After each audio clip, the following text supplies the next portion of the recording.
Il existe une sorte de silence qui ne vient pas de l'absence de son, mais de la présence de quelque chose de plus profond. Une pause si subtile, si sacrée, qu'on a l'impression que votre âme se souvient de quelque chose qu'elle n'a jamais oublié. Et dans cet espace, avant que la prochaine respiration n'arrive, tout peut changer. Et si la respiration que vous vous apprêtez à prendre n'était pas seulement de l'air, mais de l'identité? Pas l'identité que les autres attendent de vous. Pas celle façonnée par la douleur passée ou les histoires inachevées. Mais celle qui est déjà libre, déjà entière, déjà alignée avec tout ce que vous avez tant essayé d'attirer. Neville Goddard a dit un jour, « Changez votre concept de vous-même et vous changerez votre monde. » Mais si la manière la plus puissante de le faire n'était pas de penser plus fort, mais de respirer différemment, ne respire pas comme la version de toi qui attend encore. Respire comme celui qui a déjà reçu. Votre souffle n'est pas une chose passive. Ce n'est pas seulement l'arrière-plan de votre existence, c'est le messager entre les mondes. La science rattrape enfin ce que les mystiques et les sages savaient il y a des milliers d'années. Le travail de Bruce Lipton en épigénétique montre comment votre biologie réagit à la perception. Mais qu'est-ce qui transporte la perception dans le corps? Qu'est-ce qui transforme la pensée en signal? Souffle. Votre respiration ne fait pas que oxygéner votre sang. Elle parle directement à votre système nerveux, votre chimie, vos programmes subconscients. Chaque inspiration est une transmission. Chaque expiration est un choix. Vous l'avez probablement déjà ressenti, l'envie de fuir le poids de ce que vous avez été. Ce murmure intérieur, je ne peux plus vivre comme ça. Ce moment où le miroir ne reflète pas ta vérité, mais tes habitudes. Ce sentiment que quelque chose à l'intérieur est obsolète, comme un logiciel que vous avez oublié de mettre à jour. Ce n'est pas de la frustration. C'est un appel sacré à la renaissance de l'identité. Pas demain, pas dans une percée lointaine, mais maintenant.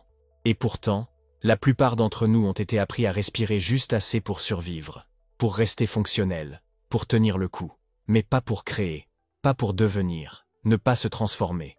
Le souffle de la survie est superficiel. Cela te maintient dans le cercle de l'ancien soi, juste assez conscient pour faire les gestes, juste assez engourdi pour ne pas sentir la douleur du désalignement. Mais la respiration sacrée, n'était jamais destinée à te garder simplement en vie. C'était censé te réveiller. Dans les traditions anciennes, des sages yogiques de l'Inde aux mystiques du chemin soufi, le souffle était plus que de la biologie. C'était le prana, l'intelligence vivante qui circule à travers toute chose. C'était l'esprit. C'était l'intention donnée forme. Dans ces enseignements, respirer avec conscience n'était pas un luxe, c'était une renaissance. C'était un exode personnel. Laisser derrière soi l'Égypte de son ancien soi. Pas comme une métaphore, comme une vérité ressentie, cellulaire. Vous n'êtes pas ici pour performer. Vous n'êtes pas ici pour attendre. Vous êtes ici pour vous souvenir. Et la mémoire, la vraie mémoire, vit dans le souffle. Parce qu'avant que le monde ne t'apprenne à courir, à douter, à te rétrécir, tu savais déjà comment respirer en étant pleinement toi-même. Tu as juste oublié. Et cette vidéo n'est pas une leçon. Ce n'est pas un autre « comment faire » sur la manifestation. C'est une porte. Dans le souffle qui change tout. Commençons. Il y a une respiration que tu as prise 1000 fois. Et pourtant, que tu n'as jamais vraiment ressenti. Il entre dans votre corps pendant que votre esprit est ailleurs. Il entre et sort sans signification. Mais la première respiration consciente, celle que vous choisissez avec présence, ce n'est pas seulement une fonction de survie. C'est la naissance d'un nouveau soi. Silencieusement, cela marque la fin de qui vous pensiez être, et le début de qui vous êtes réellement. Nous pensons souvent que le changement se produit dans l'action, dans les choix extérieurs. Mais rien ne change vraiment à l'extérieur, tant que quelque chose ne respire pas différemment à l'intérieur.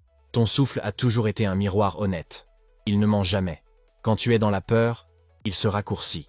Quand tu es en paix, il s'ouvre. Quand tu fais semblant, ça se resserre. Et quand tu es chez toi, en toi-même, dans le présent, ça coule. C'est parce que chaque respiration porte l'écho d'un concept de soi. Vous ne respirez pas seulement en tant que corps. Vous respirez en tant qu'identité.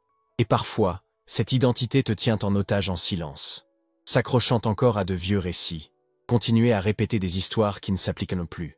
Des histoires de pas assez, d'à peine, d'un jour. Et à chaque respiration inconsciente, ces histoires restent vivantes. Non pas parce qu'elles sont vraies, mais parce qu'elles sont familières. Vous ne réalisez pas que vous respirez encore en tant que version de vous qui a été rejetée, abandonnée, mise en doute. Pas parce que c'est qui tu es, mais parce que c'est qui tu as été en respirant. La sagesse ancienne le savait. Dans les rituels yogiques pratiqués depuis des milliers d'années, La respiration n'était pas considérée comme un simple air, c'était le prana, un courant sacré de conscience. Respirer différemment, c'était devenir différent. Il n'y avait aucune séparation entre l'état de respiration et l'état d'être. La façon dont tu inspires était la façon dont tu invites. La façon dont tu expires était la façon dont tu libères. C'est pourquoi les enseignements de Neville ne se limitent pas à l'imagination mentale. Ils sont physiques, vibratoires, incarnés. Vous ne pouvez pas assumer le nouveau soi avec le souffle de l'ancien.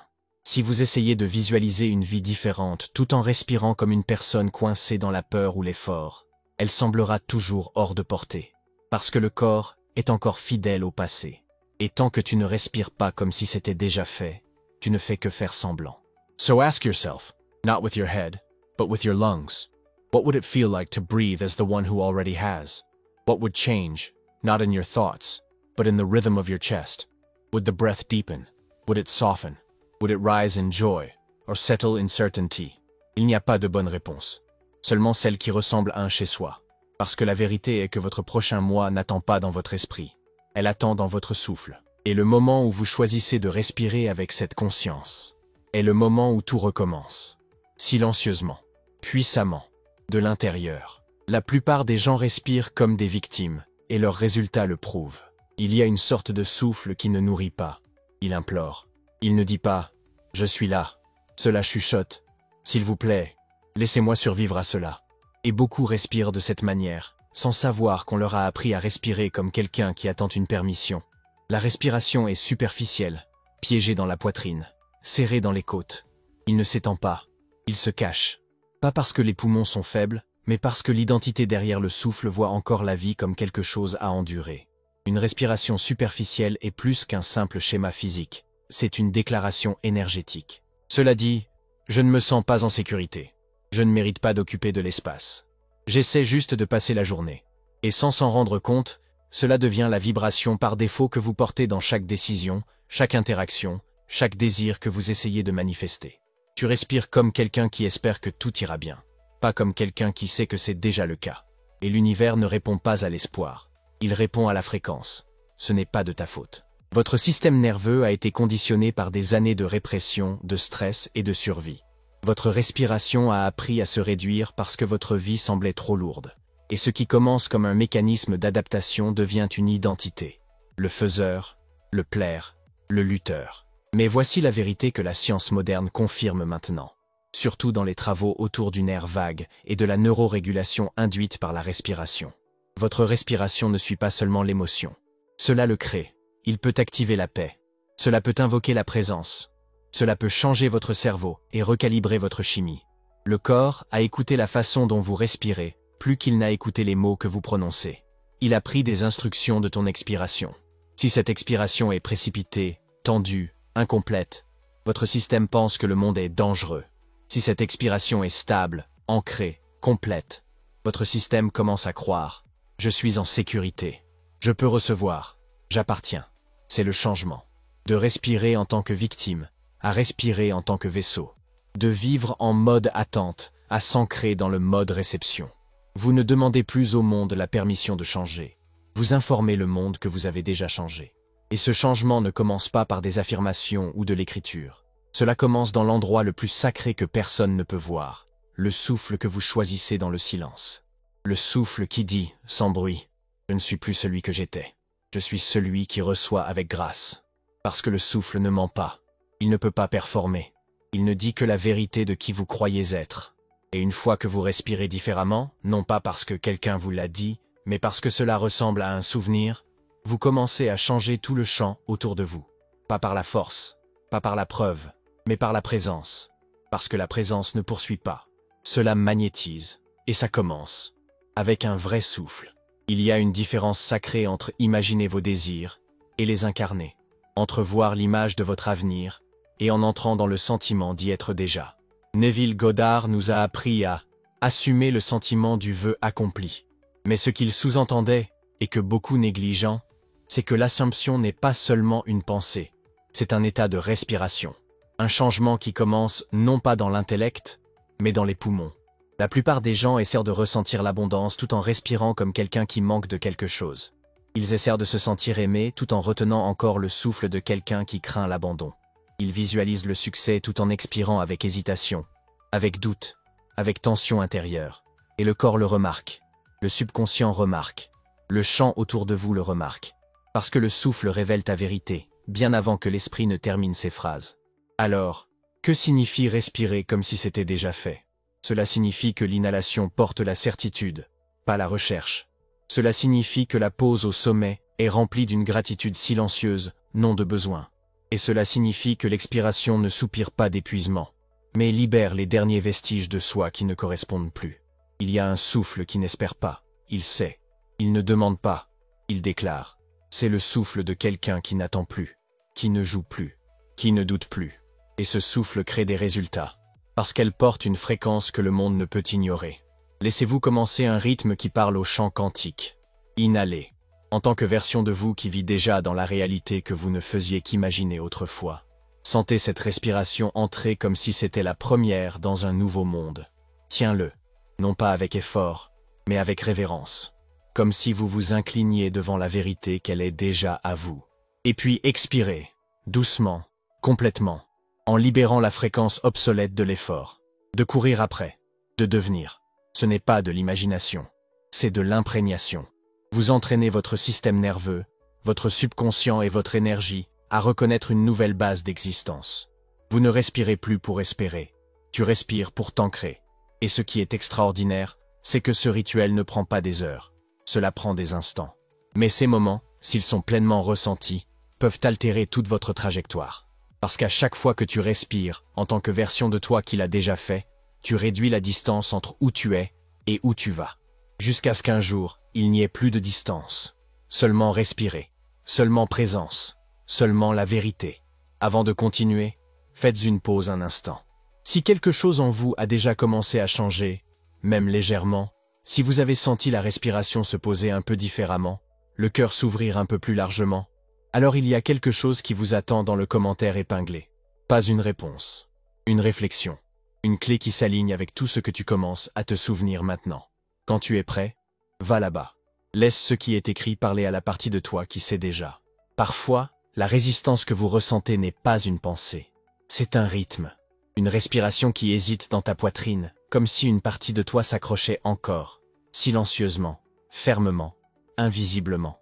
Et même lorsque vous prononcez des affirmations et visualisez votre nouvelle vie, vos poumons résonnent encore des vibrations de votre passé. Parce que l'identité ne vit pas seulement dans la mémoire, elle vit dans le souffle. Et l'ancien toi, la version façonnée par le traumatisme, par la rareté, par la survie, a appris à respirer d'une manière qui protégeait sa douleur. Il y a une raison pour laquelle tu as du mal à ressentir de la facilité en visualisant l'abondance. Il y a une raison pour laquelle vos manifestations semblent proches, mais inaccessibles. Ce n'est pas parce que vous faites quelque chose de mal, c'est parce que le souffle de ton ancien moi façonne encore la chimie de ton présent. Vous ne le remarquez peut-être pas, mais le diaphragme s'en souvient. La poitrine se souvient. Le schéma respiratoire de la peur, de l'attente, de l'effort excessif, il devient la base de votre être. Et sans changer ce schéma, aucun nouveau soi ne peut vraiment s'installer. Le travail de Bruce Lipton nous montre que le corps stocke le traumatisme non seulement dans le cerveau, mais aussi dans le système nerveux, dans la manière même dont nous nous tenons. Et la respiration est le premier messager de cette empreinte. Si vous avez déjà remarqué que vous reteniez votre souffle en pensant à l'argent, ou que vous serriez la poitrine en imaginant l'amour, ce n'est pas du sabotage, c'est la survie. Le vieil toi n'est pas malveillant, c'est simplement conditionné. Il a appris à respirer dans la panique, dans la défense, dans la protection.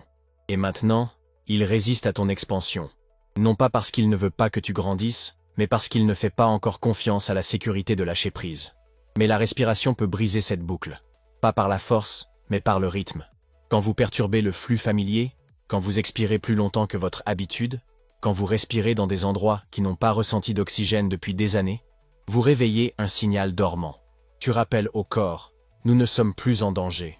Vous montrez au système nerveux, nous pouvons respirer pleinement maintenant. Nous pouvons ressentir pleinement maintenant. Nous pouvons recevoir pleinement maintenant. Ce n'est pas une question de contrôler la respiration. Il s'agit de l'écouter. Remarquer où cela se contracte, où il fait une pause, où il se cache. Et doucement, de manière constante, en apportant un nouveau rythme. Un rythme qui ne défend pas, mais qui ouvre. Qui n'a pas peur, mais fait confiance. qui ne répète pas l'ancienne identité, mais accueille la véritable. Parce que quand tu changes ta respiration, tu ne fais pas que te détendre, tu te libères. Et dans cette libération, le vieil soi n'a plus d'air pour survivre. Et le nouveau soi a enfin de l'espace pour respirer. Comment une femme a utilisé un rituel de respiration de 48 heures pour quitter une vie de manque. Elle ne ressemblait pas à quelqu'un sur le point de changer toute sa vie. Elle ne méditait pas dans l'Himalaya et ne participait pas à une retraite spirituelle. Elle était assise sur le sol de sa chambre, entourée de factures et du lourd silence qui suit trop de déceptions. Mais quelque chose avait changé. Pas dans son esprit, pas dans ses circonstances, mais dans sa respiration. Depuis des années, elle avait essayé de manifester l'abondance. Elle avait lu tous les livres, dit les affirmations, visualisé la vie de rêve. Mais au fond d'elle, elle respirait toujours comme quelqu'un qui attend d'être sauvé. Son inhalation était serrée. Son expiration était incomplète. C'était le souffle de quelqu'un qui ne croyait pas pleinement que la vie qu'elle désirait était à sa portée. Et peu importe combien de fois elle disait « Je suis abondante », son souffle continuait de dire « Je ne suis pas sûre », jusqu'à ce qu'elle essaie quelque chose de radicalement simple. Un rituel de respiration ancré dans la présence. Pas d'encens, pas de chant, pas d'effort, juste une décision. Pendant 48 heures, elle s'est engagée, non pas à espérer, mais à respirer comme si c'était déjà fait.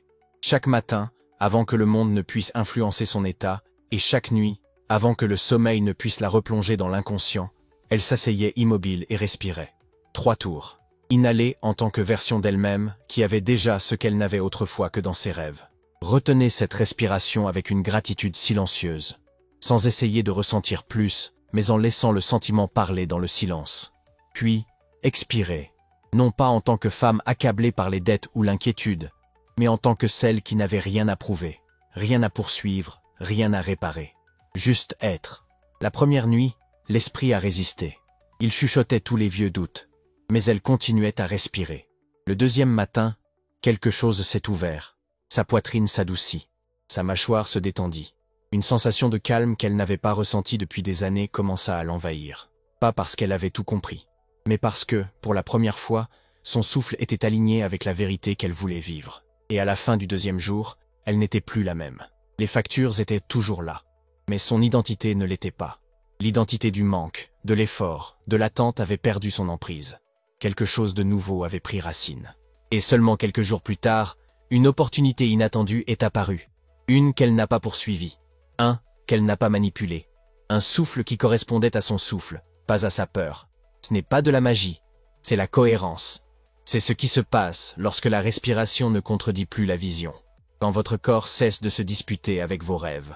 Quand tu arrêtes de respirer comme quelqu'un coincé dans le manque et que tu commences à respirer comme quelqu'un qui est déjà rentré chez elle. Ce n'est pas le rituel qui a changé sa vie. C'était la décision de ne plus respirer comme l'ancienne version. C'est ce qui a créé le changement. Et ce changement est accessible à tous. Parce qu'elle commence, non pas dans le monde, mais dans la respiration. Vous n'avez pas besoin de croire. Vous devez respirer différemment.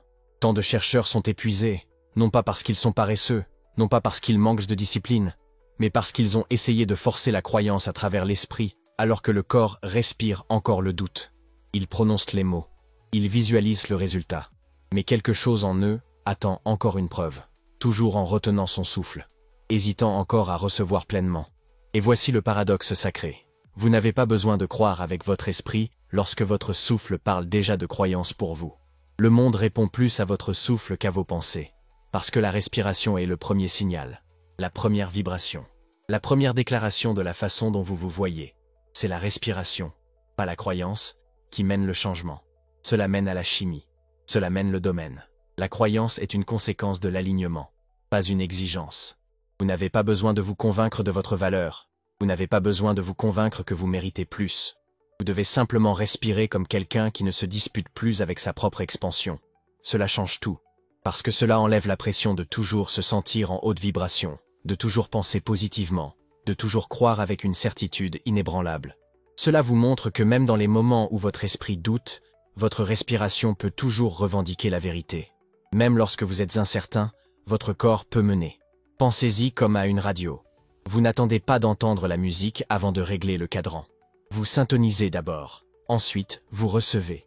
La respiration est votre cadran.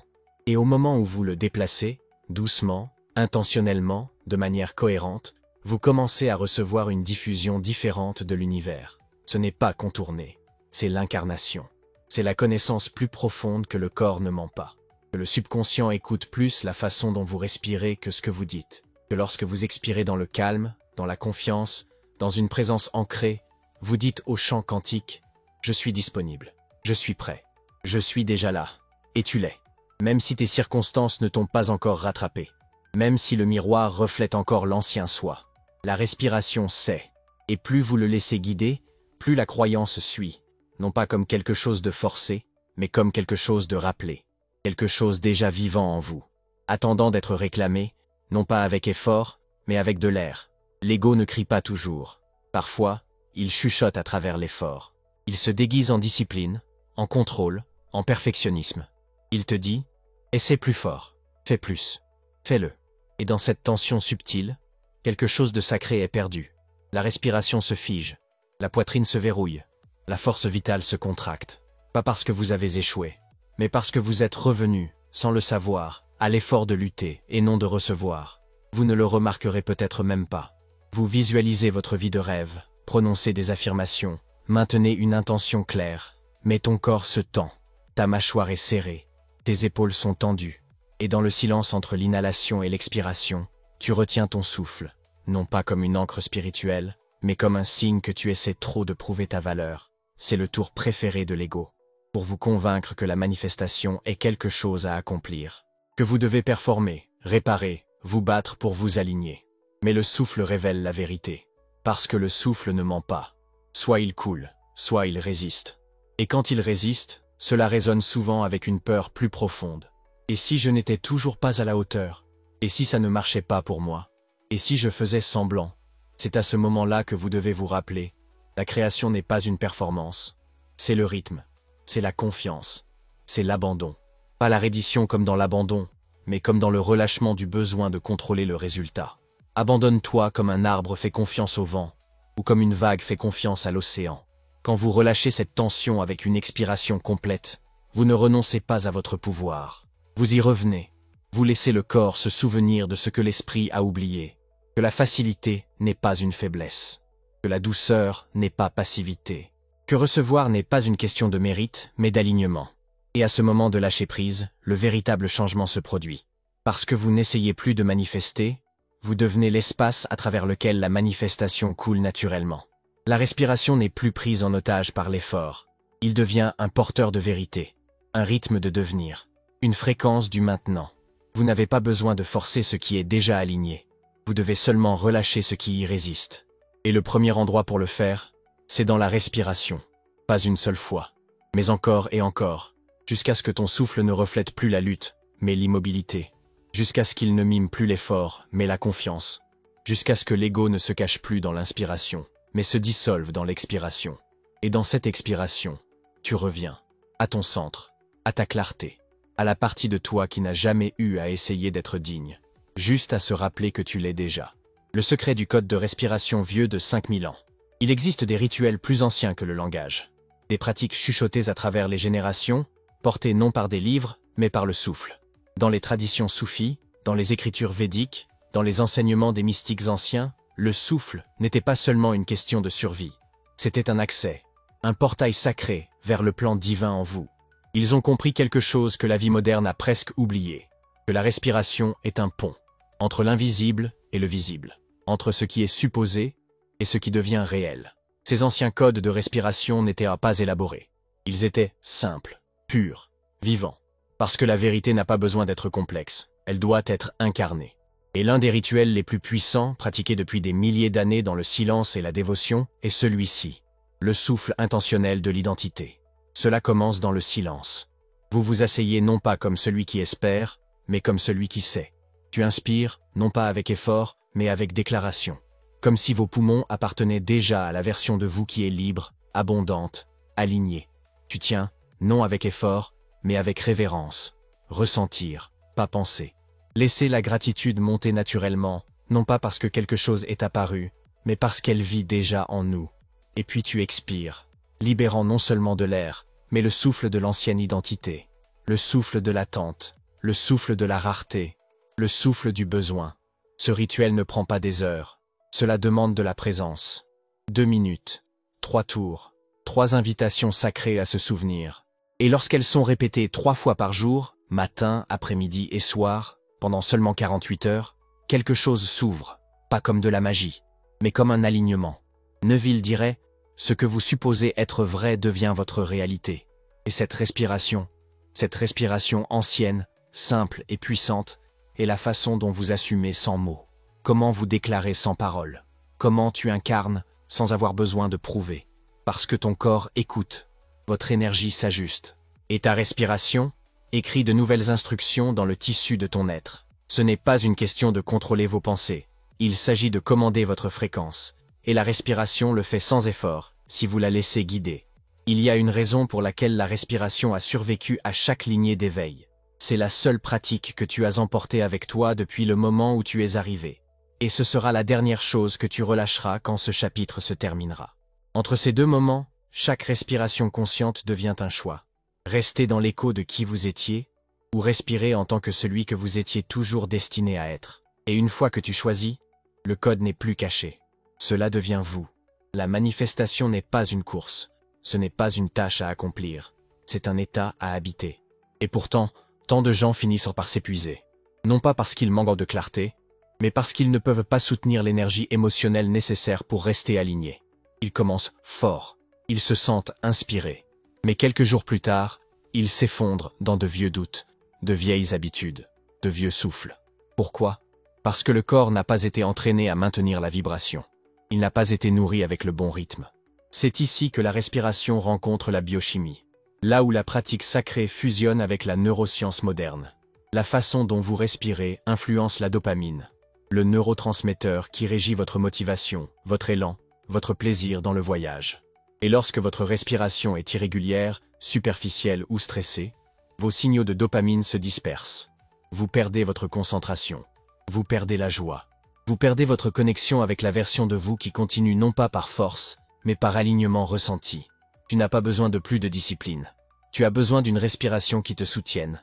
Cela ancre la vision non seulement dans votre esprit, mais aussi dans votre endurance émotionnelle. Parce que sans cohérence émotionnelle, même les intentions les plus claires s'effondrent. L'univers ne répond pas aux étincelles éphémères. Il se déplace avec la fréquence qui tient. Chaque fois que vous respirez pleinement dans un moment de pic, lorsque vous ressentez de la joie, de la gratitude, de la satisfaction, votre système nerveux mémorise ce signal. Cette respiration devient un nouveau schéma, un nouveau chemin énergétique, un nouveau message au champ quantique. Voici qui je suis maintenant. Et plus vous répétez cette respiration dans les moments de doute, plus votre corps se stabilise dans la fréquence de réception. C'est pourquoi les résultats semblent souvent apparaître de nulle part après une période de travail intérieur. Ce n'est pas parce que vous êtes soudainement devenu digne, c'est parce que ton état intérieur est devenu stable, pas élevé, stable, prévisible dans sa cohérence, paisible dans son identité, certain de sa vibration. La respiration est le vecteur de cette certitude. Pas dans les pics d'excitation, mais dans les moments calmes du quotidien où vous choisissez d'inhaler avec présence et d'expirer avec confiance. C'est à ce moment-là que tu construis de l'endurance. C'est à ce moment-là que votre champ de manifestation devient magnétique et non chaotique. C'est à ce moment-là que votre chemin semble moins être un effort et plus un alignement. Vous n'avez pas besoin de générer plus de volonté. Vous devez entraîner votre respiration à maintenir le sentiment suffisamment longtemps pour que l'extérieur puisse rattraper. Et cet entraînement ne commence pas par la lutte. Cela commence par la simplicité, avec la douce répétition d'un nouveau motif. Une respiration, puis une autre, jusqu'à ce que ton corps n'attende plus de croire, parce qu'il ressent déjà, parce qu'il sait déjà, parce que c'est déjà le cas.